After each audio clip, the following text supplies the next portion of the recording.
Welcome to Horizons of Scripture, a biblical studies podcast with me, Charlie Hadjiev.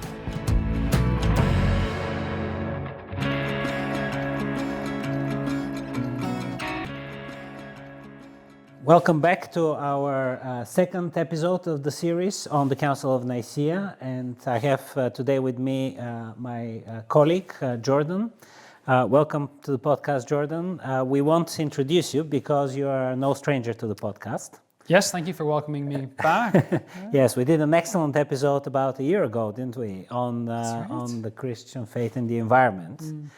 So it's good to have you back to talk about the Council of Nicea. I think so. People can watch that episode if they want to find out more about you. You teach systematic theology here, and you're responsible for formation, right? Yes. And one thing I remember from our introduction then, I think Elizabeth and I roasted you a little bit about biblical studies and systematics. And yes. You said we were the giants on whose shoulders you stand.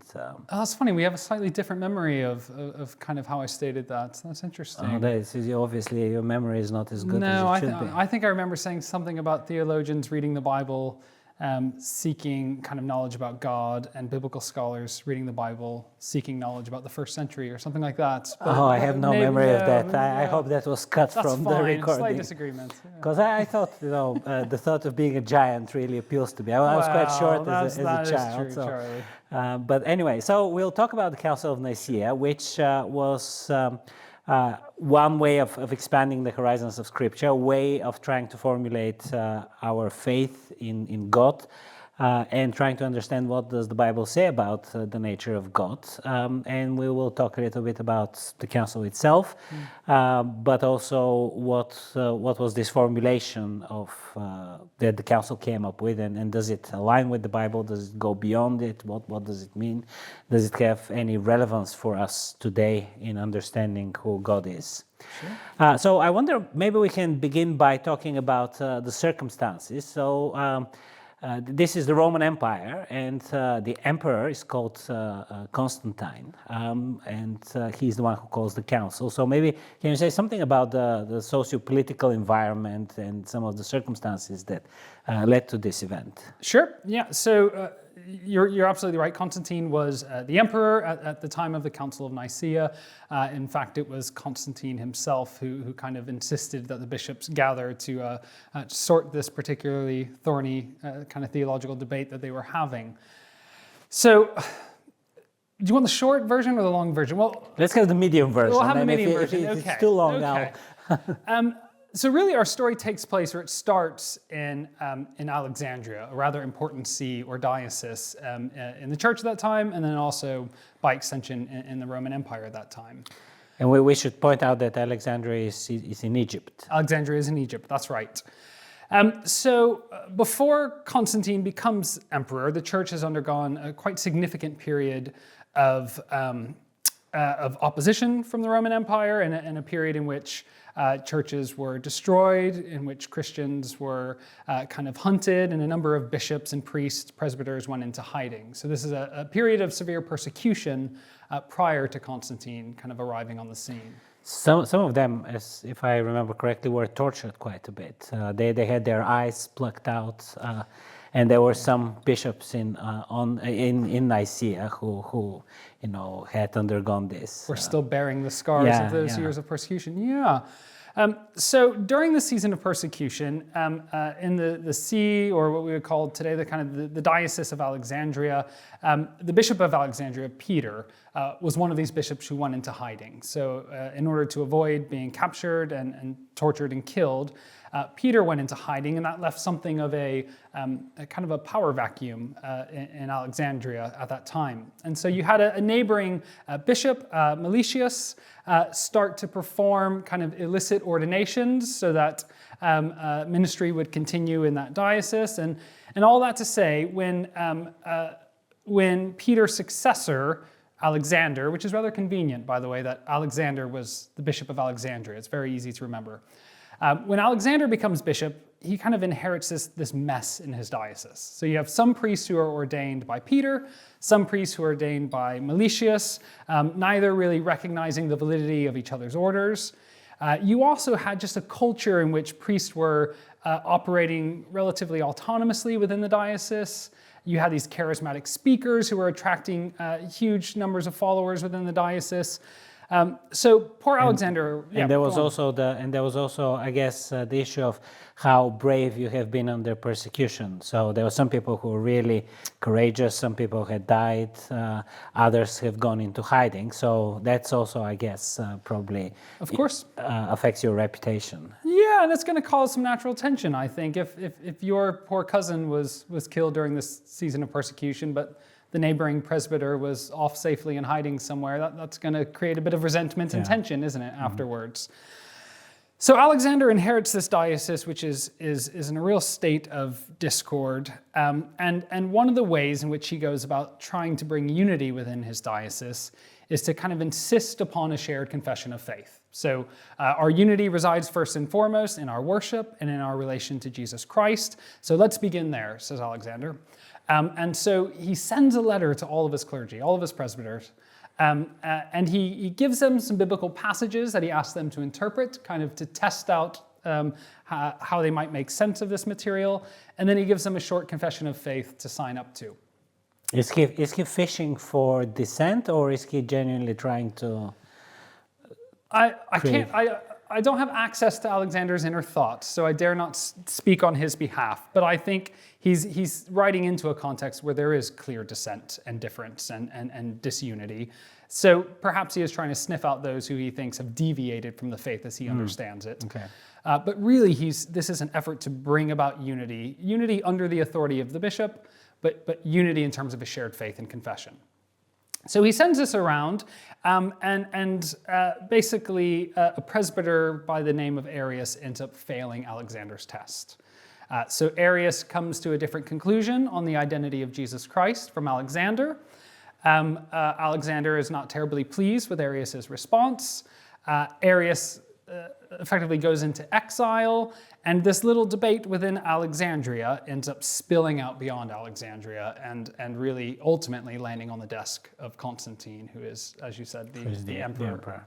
So, I mean, this all happens at the beginning of the 4th century, right? Yeah. So the church has had more than 300, or roughly about 300 years of existence. By that stage, the scriptures, I mean, the canon, there is still some debate about various books, but the canon is more or less, or at least the core of the canon is fixed. Sure. So you'd imagine that people would be pretty clear about who Jesus is, because this is the sort of the starting point of the Christian faith. So let's talk a little bit about, first of all, the different maybe views or even heresies that have gone on over the previous couple of hundred years. Let's start first of all with the person of Christ. What were some of the different perspectives on that? So really, by the time we get to the 4th century, all parties are trying to kind of skate a fine line between one of two extremes. So on one end of the spectrum, you have those who deny the humanity of Jesus Christ. On the others, you have those who deny Jesus' exalted status, or what we would say today as Jesus' divinity. So those who deny Jesus' divinity, you have some like the adoptionists who held that Jesus was a great man, a righteous, virtuous man, a man who was fully obedient to God the Father, but ultimately he's just a human being endowed with kind of more grace or more of the Spirit than the average follower of God. So we might think of that position as there's a quantitative difference between Jesus and us, but not a qualitative difference. So he has more grace than you have, Charlie, and you have a lot of grace, but you still fall below Jesus. But he's still just. I'm very happy to be below Jesus. Well, that's good. That's a good place to begin. So Jesus, a virtuous man that God basically calls and equips and empowers to play this important role in God's saving work. By the time we get to the 4th century, most would deny that kind of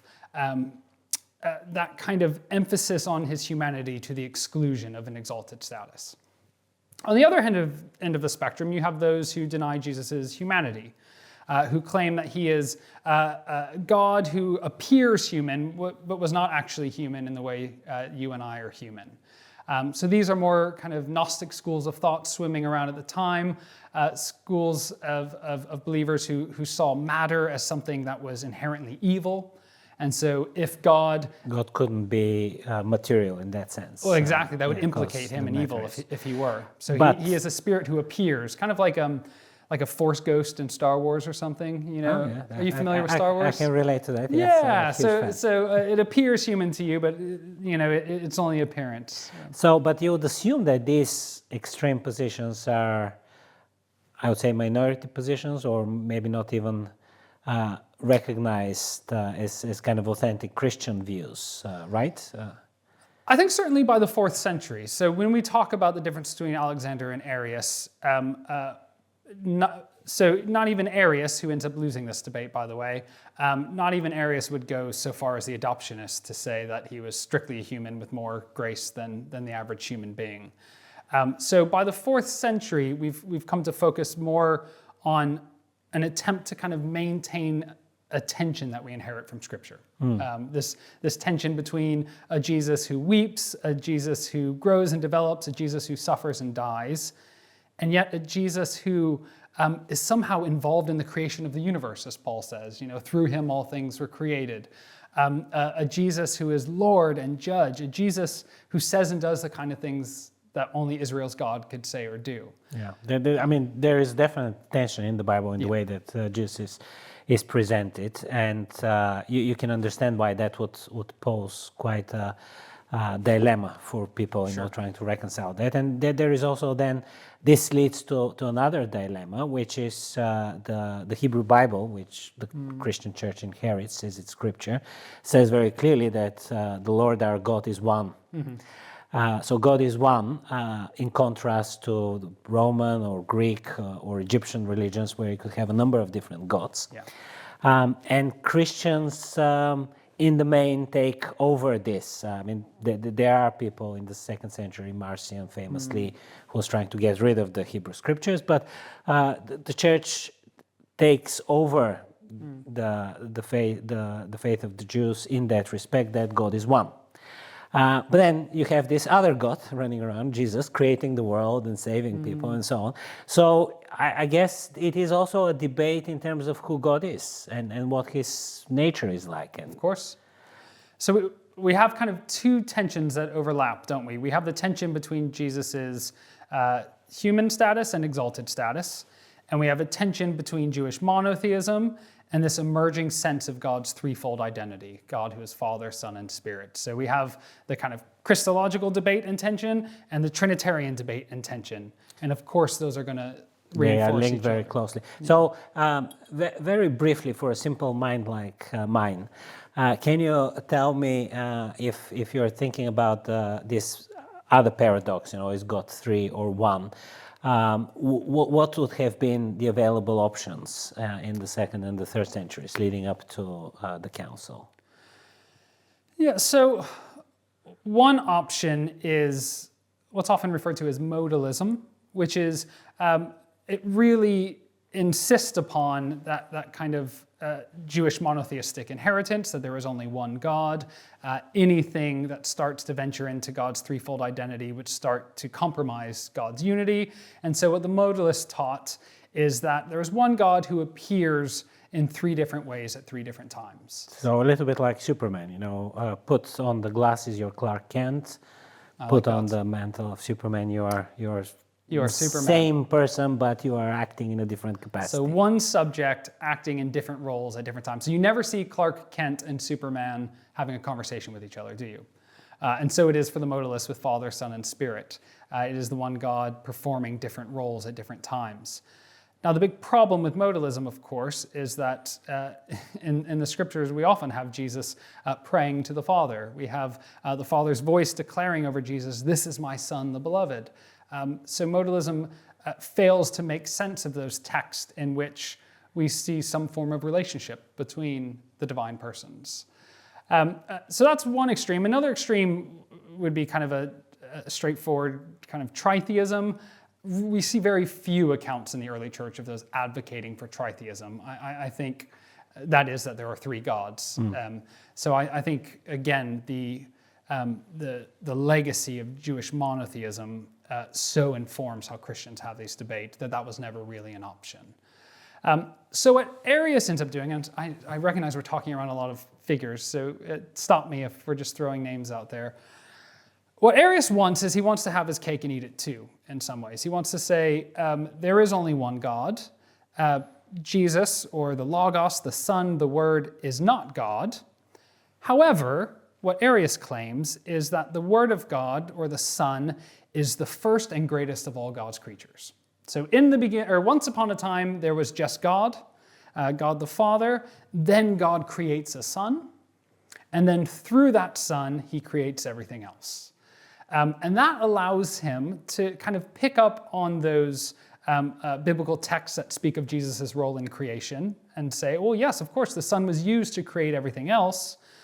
Nevertheless, he's able to maintain the kind of uniqueness of God the Father. He alone is God because he alone is eternal. He alone has no source outside of himself. The Son is something subordinate to God the Father. And there is, I mean, to be fair to Arius, there is a lot of material in the Bible which can be used and was used to support that sort of position.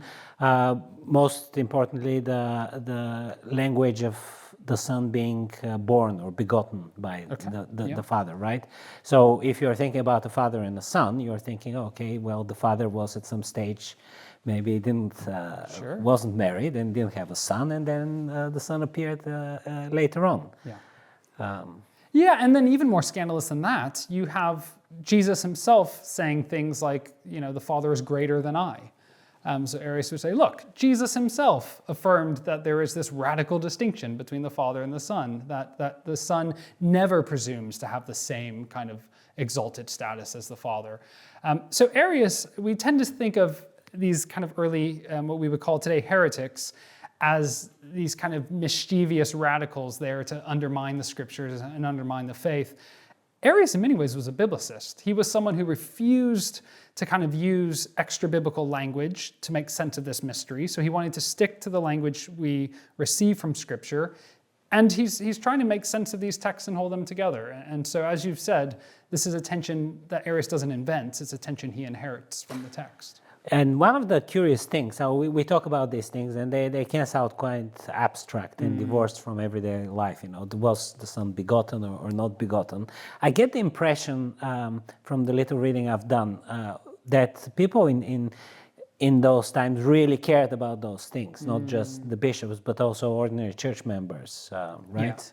Yeah. And there was dissent, there was discussion, there were letters being written back and forth. Absolutely. Sometimes maybe on riots. These kind of theological debates don't exercise the same amount of passion maybe always in the church today as they did then, which in one sense, it's great that we're not burning each other's homes down about these, but in another sense, it would be good to see the church taking its faith, quite as seriously as previous centuries. I suppose the reason why this was such a live existential concern for the early church had a lot to do with the church's worship. So the church by the 4th century, however you articulated the identity and status of Jesus, there was this sense in which Jesus was still active, that Jesus was someone who we encountered when we heard the scriptures read, when we gathered and worshiped. He was someone who still addresses us and speaks to us. And so he was an object of worship as well. Exactly. And that was really one of the key debates against Arius. So if Jesus is not divine, then the church in the 4th century was basically guilty of idolatry because it ascribes worship to the ascended Jesus. And so, again, just as the early church inherits monotheism from the Jewish faith, it inherits a deep allergy to idolatry, to worshiping anything other than God. So a lot of this debate is not just about how we should read the scriptures, but how we should make sense of Christian worship. And it's that threat of idolatry. That's a very interesting point. It kind of explains some of the passion surrounding those debates, which also explains why the emperor takes it so seriously. Yes. So Constantine, and incidentally, I'm quite intrigued to hear that you pronounce him Constantine, which might be an Americanism. No, in Bulgarian I would say Constantine. Okay. So that would be a more, Slavic way of doing it. And I say Constantine because I think that's probably the anglicized version of it. So we've swapped. Wow. We might have swapped places here. But anyway, so Constantine takes this really seriously because he has become a Christian a few years before that. He had a vision, right? He did, and so Constantine is the first Roman emperor to convert to Christianity, which is rather significant for the early church because it goes from a period of intense persecution to one effectively of a rather kind of privileged status in the empire. So it's quite a shocking change, isn't it? Oh, it's a massive change. So suddenly you have Constantine devoting lots of money to building these beautiful basilicas. You have Constantine appointing Christians to rather important positions in the military and etc. So you have the church suddenly finding itself in a privileged position for the first time. But also he's quite disturbed to see that the church is so divided. So he doesn't want this division he in fact writes, we were talking about this earlier, he writes a hilarious letter to both Arius and Alexander trying to settle the issue. Yes. So when Constantine catches wind of what's going on in Alexandria, and keep in mind this is one of the three most important sees in the early church, so what happens in Alexandria matters to the surrounding church. So when he finds out that there's this diocese in a state of disunity, he gets rather concerned about this. And so he writes this very sternly worded letter to both Bishop Alexander and to Arius. And he makes a few claims in this letter. One is, he basically says, Alexander asked a question of his clergy that no one could possibly know an answer to. So Alexander was in the wrong for asking this abstract, heady question to his presbyters, and Arius was in the wrong for giving a foolish answer to a foolish question. So that's the first thing he says, who can know this stuff anyways? His second response to Alexander and Arius is that basically they're not too far apart. And we'll talk about their positions in a moment, but from Constantine's perspective, it's all the same. It's all the same, right? They're really not that different in their views. Why can't they just get along, kiss and make up, etc.? And then the third point, which I think is really the point Constantine cares about, is you ought to be privileging unity. Unity within the church, so maybe it's this kind of pious reading of John 17 from Constantine of, we should all be one because we are all united to Jesus Christ. Or more likely, Constantine is worried that disunity in the church means disunity in the empire. And so he basically tells them, sort yourselves out.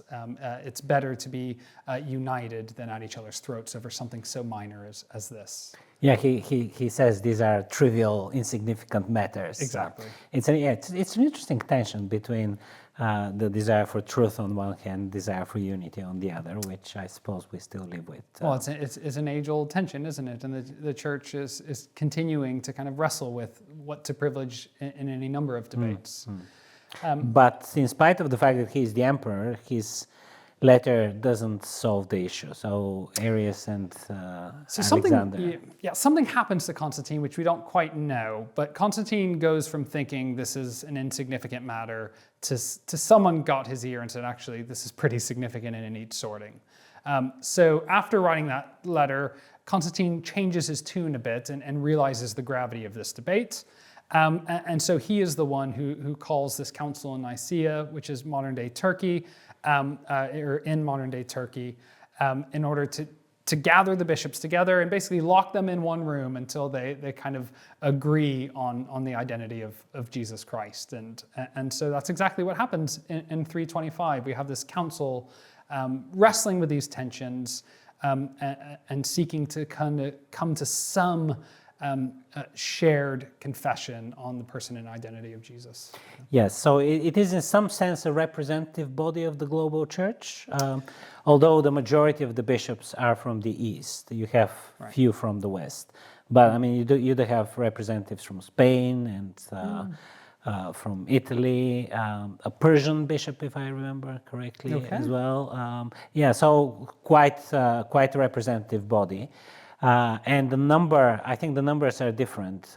People give 250, 270, 300 and 18, I think, is the traditional number, which is the same as the servants that Abraham had in Genesis chapter 14. There you go. It must be significant. Must be significant. So these guys come from across the world, in a way.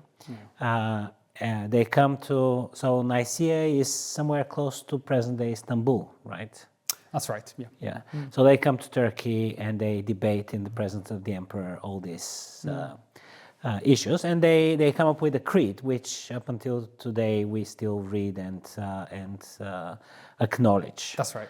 So let's talk a little bit about the creed. Sure. And, we don't need to cover all the details of the creed, but there are a few significant details there that were kind of the object of a lot of discussion. So one of them is, well, first of all, who won at this council, if we can speak of in those terms? Yeah, so if we're speaking in terms of Alexander versus Arius, it would have been the side of Alexander that ends up winning the debates. And Arius was not alone, we need to say, right? There were a number of bishops who actually agreed with him in one way or another. Yes, and they wouldn't have called themselves Arian because Arius was a lowly presbyter in Alexandria, but they would have held to a similar position of Arius. And again, as a reminder, that position was the Son of God is the first and greatest of all creatures, but still a creature. So there is this distinction between God who is eternal, God who has life in himself, and then the Son who is called into existence by God. So that is Arius' position. Alexander's position is that the Son is co-eternal. So the Son has always existed. There never was a time when the Father was sitting around lonely thinking, I wish I had a son to keep me company. The Son has always existed, but the Son is always coming forth from the Father. So it's come to be referred to as the doctrine of eternal generation, which is to say that the Son is always coming forth from the Father. This is this phrase, begotten, not created, or begotten, not made. That's right, begotten, not made. Which is quite a difficult phrase to wrap your head around, because by definition, at least when you think of someone being begotten, that means that they have a start to their existence. They are, in a way, created. So Alexander used the language of the Son's beginningless birth, that the Son is born forth from the Father without a beginning, as he's just always coming forth from the Father, which is a way of acknowledging nothing in the world is like this. This is unique to God. We don't have a perfect analogy of the relationship between the Father and the Son. And so we have to use creaturely language to describe this, but it so surpasses our language that our language bends almost to the point of breaking. So we're dealing with paradox here. A beginningless birth is how Alexander puts it. So it's a word which means something which it doesn't mean in a sense.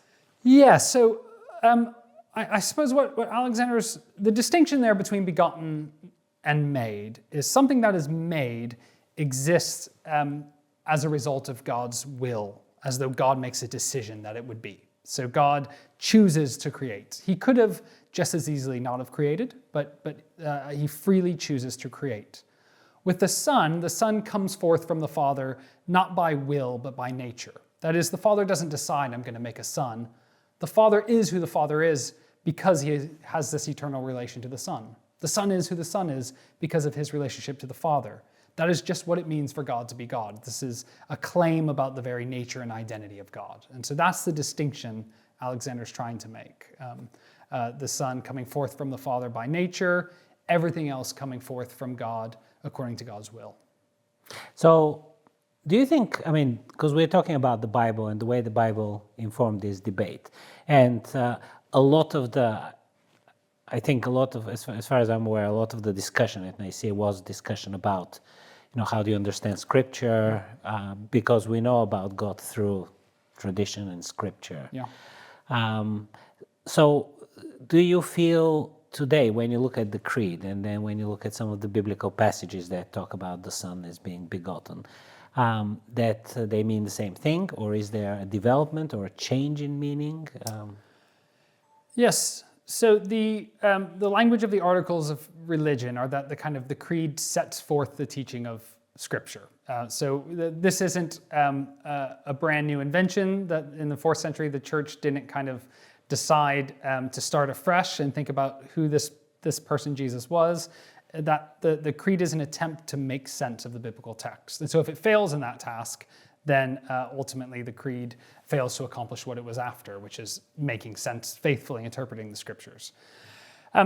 So I think where the creed is helpful is as a kind of, it's helpful as a kind of hermeneutical lens through which we read and interpret the scriptures. It is making explicit something that I think is implicit in the biblical text, although you can push back at that if you like. But I think what it is saying is, listen, we have this tension in Scripture. We have a tension which we've already named between God's unity and threefold identity, this tension between Jesus' humanity and his divinity. And what the creed insists on is we have to let that tension stand. So we have to affirm both of these things at once. So it's not an attempt to close down conversation, it's an attempt to maintain those tensions that we see in Scripture and to allow that to inform how we then read and interpret Scripture. So maybe that's a really wishy-washy way of me saying I don't think that the creed does violence to the text, but nor do I think the creed simply is a cut and paste job from Scripture. It's not, yes. It's not a historical, critical exegesis of the text. It takes it further along the way. I think we maybe have to distinguish between interpretation of individual verses and interpretation of the overall framework of Scripture, because for example, Proverbs 8 has been one of the key passages in the debate. In Proverbs 8, you have the talk about the divine wisdom. And wisdom talks, incidentally, she's a feminine character, but there was consensus across the board that this was the voice of Christ. That's right. And wisdom talks about being begotten by God and being the instrument of creation. And so the debate was, but it also says in Proverbs that she was made. That's right. And so both are used. And people were arguing, how do you reconcile and interpret those? Today, I don't know that there would be many Old Testament scholars, at least, who will read Proverbs 8 and say, well, this is a straightforward description of the pre-existent Christ. So in that sense, we will probably disagree with Athanasius' interpretation of Proverbs 8. Well, you, a biblical scholar, might. Me, a theologian, I'm probably a bit more comfortable than you are. I think, I would have difficulty to kind of accept that interpretation as a one-to-one explanation of the text. But I would still, I still feel the force of the argument that there is a broader, there is a broader picture that emerges from Scripture, which sort of necessitates that we understand God and Christ in a similar way. I mean, you're absolutely right that it's a canonical reading, isn't it? It's reading different texts in the light of each other. It's also a reading that assumes a certain unity throughout these texts. So for Christians of the 4th century, all of these texts are inspired by God, that the Spirit of God was at work in their kind of being written, they're being collected and kept and passed on. So if the same Spirit is at work in all these texts, there must be an underlying unity. And that underlying unity for the early church was found ultimately in the person of Christ himself. So we have the kind of the Emmaus Road narrative in Luke's Gospel, where Christ appears to his disciples, and we don't hear exactly how he interprets the Scriptures to them, but what we do know is he tells these two disciples how all of Scripture speaks of him. And so the early church inherits a text like that and says, this is the key to making sense of the whole scope of God's saving work. Yeah, the starting point of interpretation is really quite key in that sense. It sort of predetermines a lot of the results. I think we need to talk about the key word that occasioned so much controversy as well, because the creed contains one word which does not appear in Scripture. Sure. And that's the word homoousios, which is translated of the same substance or the same being. I think in the church in Wales we say... Yeah, of one being is the language in the 2004 Church in Wales, right? So that word does not appear anywhere in the New Testament or in the Greek translation of the Old Testament. It was introduced later on. And if I understand correctly, it was introduced with a little bit of imperial pressure, maybe. Yeah, so do you want to say more about that? The kind of imperial I think that's what that's the sense I get from reading some of the sources. The emperor sort of pushed, because there were people like Eusebius of Caesarea, the famous church historian, who wasn't entirely convinced about that sort of thing, and he had to go back and then accept the creed and write a long letter to his church explaining why and so on. Yeah. And I think the Constantine's pressure was maybe a little bit part of that. But there were also other considerations. I mean, it wasn't just the emperor. It was really the bishops discussing and so on. So the question is, why did these people introduce that term? And what does it mean? So the term was introduced to emphasize the equality of Father and Son. So to speak of the Son as of one being with the Father is to say that all the attributes that belong to the Father apply just as equally to the Son. So the Son is eternal, the Son is all-knowing, all-powerful. That really the only thing that distinguishes Father and Son is their relationship to each other. So they have all the same attributes, they are united in intellect and will, and however else we want to think about it. What makes them distinct is just their relationship to one another. So it's a way of emphasizing kind of an equality of being, that these two are equally divine, are kind of identified in that sense. Another option would have been the kind of like being. So some of the debate was, do we want to say of one being or of similar being or like being? And again, that was seen to compromise his divine identity. This runs into some obvious tensions, again, as we said with Scripture, where Jesus speaks of the Father as greater than him. There are times in Scripture where Jesus claims ignorance, that there are things he doesn't know that only the Father knows, etc. So how do they make sense of those texts? Well, the way they make sense of that is by appealing to texts like Philippians 2, where we have the Son of God, or Jesus, the Word being spoken of in the form of God and the form of a servant. And so anytime we see Jesus saying and doing the kinds of things that only God can say or do, we're speaking about Jesus in the form of God. We're speaking about his divinity. Anytime we see him acting less than the Father, subordinate to the Father, even in language of kind of obedience to the Father, we're speaking of him in the form of a slave. We're speaking of him in his humanity. And so that is how they maintain both an equality of being, but a distinction there for the incarnate Christ. Because the hymn or whatever this passage in Philippians begins by saying he did not think equality with God was something to be grasped, but emptied himself. So there is this U-turn or U-shaped career, if you like, of the Son. Yeah, so it begins kind of in a place of equality, we might say, the form of God, and then we have a lowering, we have a self-emptying that happens, and then exalted once more to that place with God. It does set an interesting precedent in terms of using language, which is not strictly biblical, to explain realities that we think are biblical or are central to the faith. Maybe to a new generation or in the context where new questions are being asked.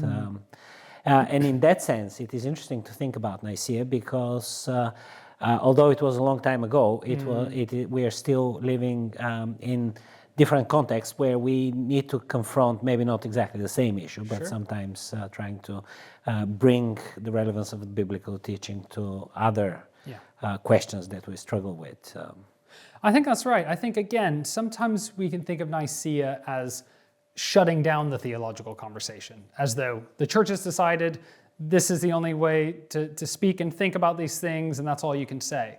But in another sense, actually, Nicea gives permission to kind of theological adaptation, that we have to constantly bring in kind of new language in order to make this mystery, to communicate this mystery in our own context, and to kind of reinterpret it afresh in a way that is continuous with what's gone before us, but attentive to the particular places in which we are.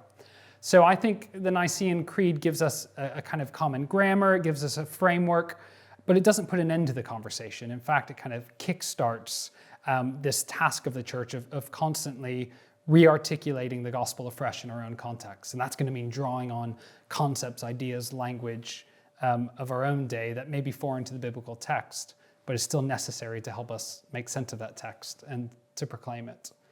So I think of the creed trying to accomplish two things. In one sense, the creed is there to kind of make sense of this mystery. So it's not incoherent. We do have to kind of speak of these things not as illogical, but as paradoxical, mysterious. So the creed attempts to make sense of it, but it also alerts us to just how strange it is to talk about God, that God is not like anything else. And so our language, again, is always pressed to the furthest extremes of its capacity to speak about a mystery that transcends our language. So when the creed succeeds, it does so in a way that helps us to make sense of this mystery, but leaves us in awe of kind of how beyond us God really is. Yeah, I think that's a really good point to draw this conversation to a close, because it is a good reminder that we are sort of touching on a reality that we cannot articulate in words. You can see how it ties all with the experience of the Christians back then, when they were really passionate about this, and with this issue that we were discussing about Christ being the starting point of our reading of Scripture and our experience and so on. So it's been a fascinating conversation. Thank you very much. Well, it's been my pleasure, Charlie. Jordan. Yeah, it's good to. I feel like we haven't had enough time to explore in depth everything. But it's been good to touch at least the surface of some of these issues. Thank you very much. My pleasure. Thanks, Charlie. Thank you for listening. If you enjoyed our podcast, please subscribe and watch out for future episodes. If you're interested in theology, why not visit the St. Padarn's Institute website and check out our programs?